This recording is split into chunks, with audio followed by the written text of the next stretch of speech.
Amahoro y'Imana bane namwe nshuti bakundwa mukurikirana imbonesha kure yanyu ariyo yacu ya BTV, kaze kugira ngo mukurikirane amakuru mu Kirundi, makuru utangura n'ingingo nkuru ziyagize. Abashinga amateka 90 n'abandi 18 batumye nibo batoye ijana kwijana integuro y'itegeko igenga abapolisi bato ivyo bikaba byabaye no munsi hariya ngoro y'amakoraniro mu Kigobe, aho umutumire eri umushikiranganje Gervais Ndirakobuca ajejwe umutekano intwaro y'agati mu gihugu eka n'iterambere rusange. Muraza kubikurikirana muri ano makuru, ariko kandi amashirahamwe agera kuri amajana 390 niyo yahawe uruhusha rwo gucukura ubutare ngaha mu Burundi. Ivyo navyo bikaba byarashikirijwe n'umushikiranganje Ibrahim Uwizeye asanzwe arongoye ubushikiranganje bw'ubutare n'agataka. Akavuga kandi yuko amategeko ajanywe n'ubutare mu Burundi ariko arahinyanirwa. Ivyo n'ibindi nivyo twabateguriye muri ano makuru, kaze muri sanze.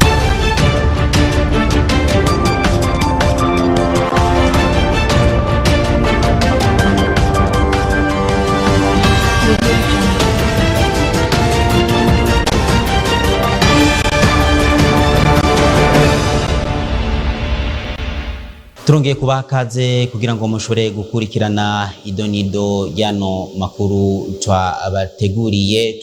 Twababwiye mu ntangamarara yuko abashinga mateka bagera kuri 90 n'abandi bagera kuri 18 batumye nibo batoye ijana kwijana integuro y'itegeko rigenga abapolisi bato.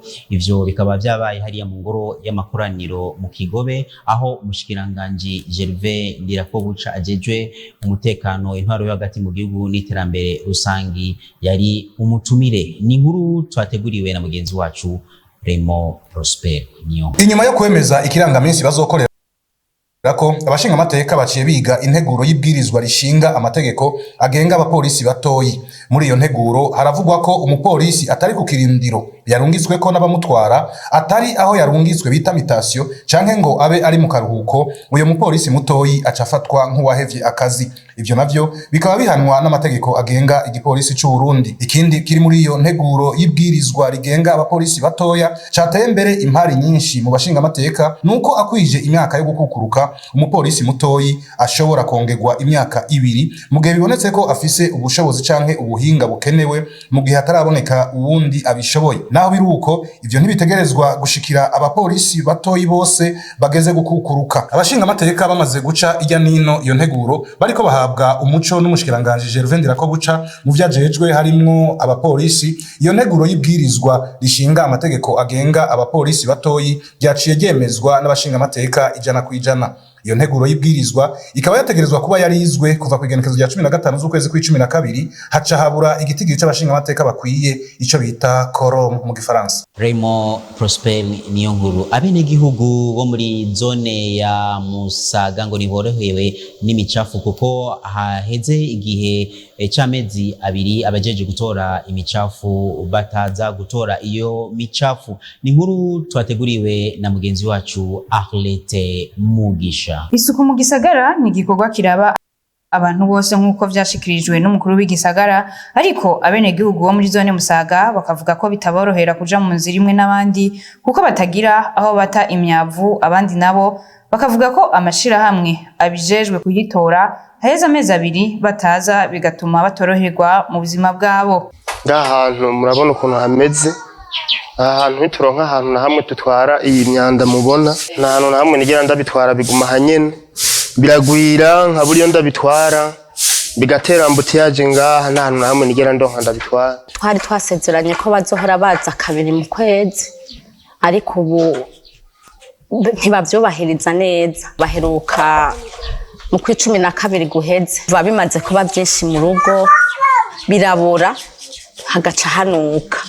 Umva ugiye muri urwo ruhande iyo myavu irimo harangaca hanuka. Bagasaba ko ayo mashirahamwe ajejwe gutora iyo myanda yoshikira bose, ndetse akanakurikiza amasezerano baba bagiranye. Ikintu twosaba ko mwotworohereza niburi nko mu kwezi nka kabiri kubera nituronka ahantu na hamwe twigera tubitwara naho tubitwaye batwirukako.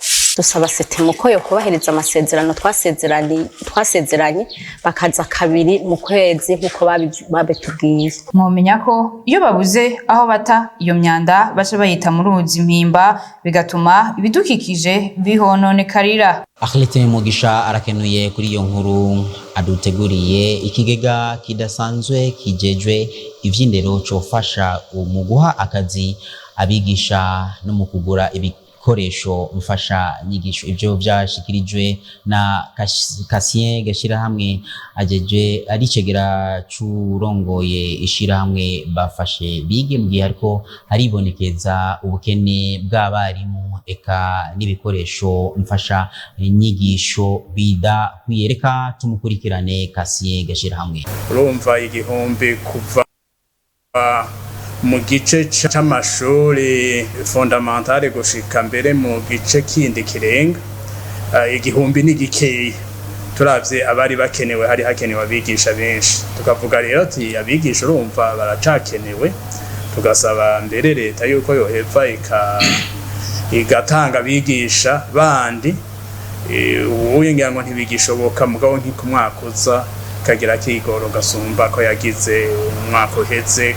Ibikoresho hariho ibikoresho nk'ibikoresho bijanye n'ivy'intebe, harakenya intebe mu mashuri ukazusanga abana bicaye hasi. Iyo bicaye hasi ntibaheva ngo bige neza.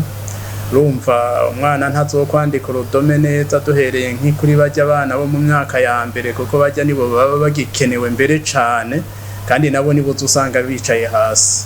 Twarumvise yuko bemeye intebe, kandi n'ubu uye amatwa dusumira hariho intebe zatanzwe muri iki gice giheze, mugabo izo ntebe tukavuga tuti ntizirakwira. Berekeye ibitabo turazi yuko batanze vyo mu wa mbere ni mu wa kabiri, mugabo botanga ni ku yandi mashuri asigaye. Andiko mvuga cane cane ku mashuri shingiro, ni mu w'indwi mu w'umunani mu w'icenda baratanze ibitabo, mugabo abanyeshuri baguma bagwirirana boheva bakaraba yuko ata bitabo bindi bibuze.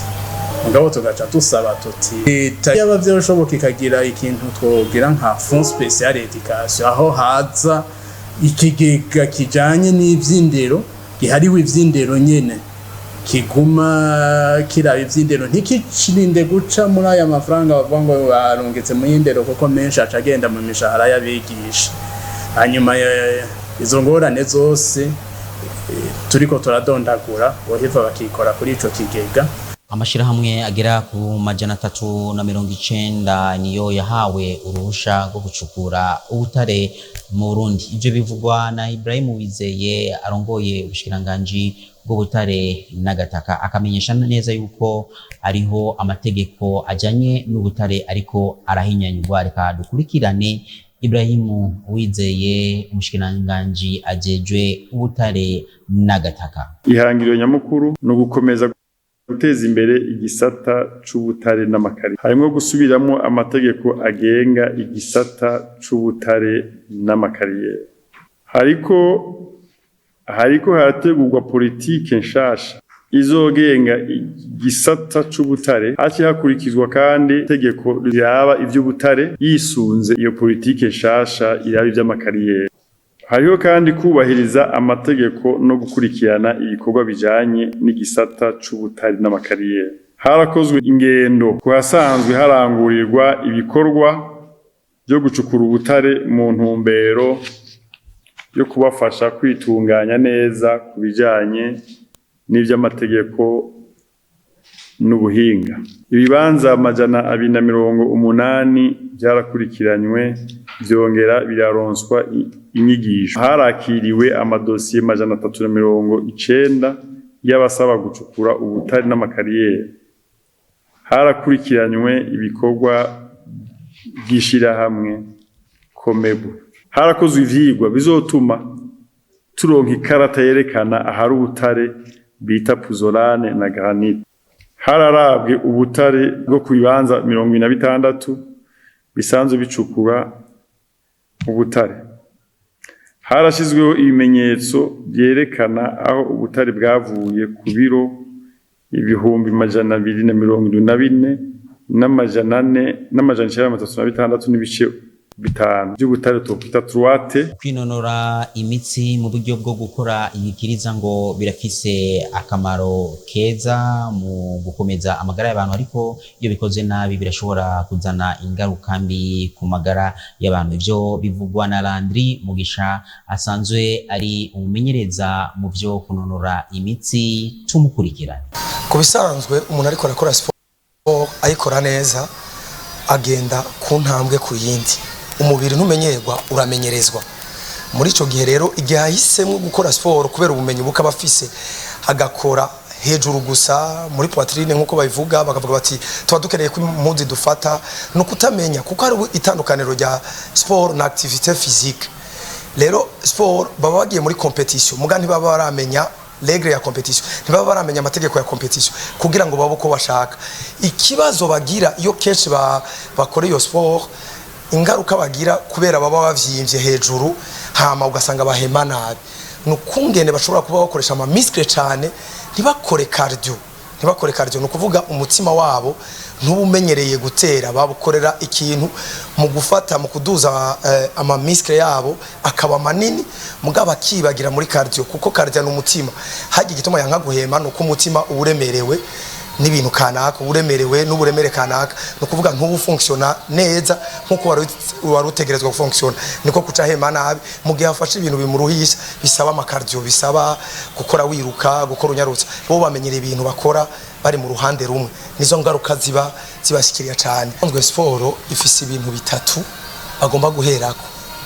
Hariho gutegura umubiri ubwa mbere arico bita échauffement, abantu bakakimenya yuko urakora ama échauffement irimo ibintu bitatu, irimo échauffement cardiaque arico kintu cyo kugira bategura umutima wakira izo nguvu, hakaba n'indi échauffement musculaire kugira ngo utegura ama muscle uyereke yuko ugira uyahereza igikorwa kanaka, hakaba na échauffement articulaire ari kugira ngo ama articulation yawe amenyere ubwo buremere bw'icyuma kanaka ugomba kuhereza. Ivyo rero umaze kubimenya ubugiye ku yindi ntambwe yo kumenya ukungene ukora ama exercice kugira ngo umubiri wawe wose uronke. Oyari Landry Mugisha umumenyereza ajanye n'ibintu byo kunonora imitsi. Ni kuri ayo makuru niyo turangirije ko amakuru twabateguriye kuri uno munsi, abandi bashimiye mwese mwashoboye kuyakurikirana, ariko nishimire cyane abari mu buhinga bw'ivyuma badufashije kugira ngo ano makuru ashobore kubashikira atankomanzi, ariko kandi nshimire n'abamenyesha makuru ba BTV bagiye hirya no hino kugira ngo bashobore kuyatorokanya kugira ngo ano makuru tushe kubashikiriza atankomanzi nimwe afise. Nshimire na Ange Sherisa Nzeyimana ariwe yahagarikiye ano makuru. Dusubire ku munsi wa mbere ku yandi makuru tuzoba turiko turabashikiriza. Imana ibahezagire, abatanguye weekendi mwibuke kunywa mwigerera. Imana ibahezagire.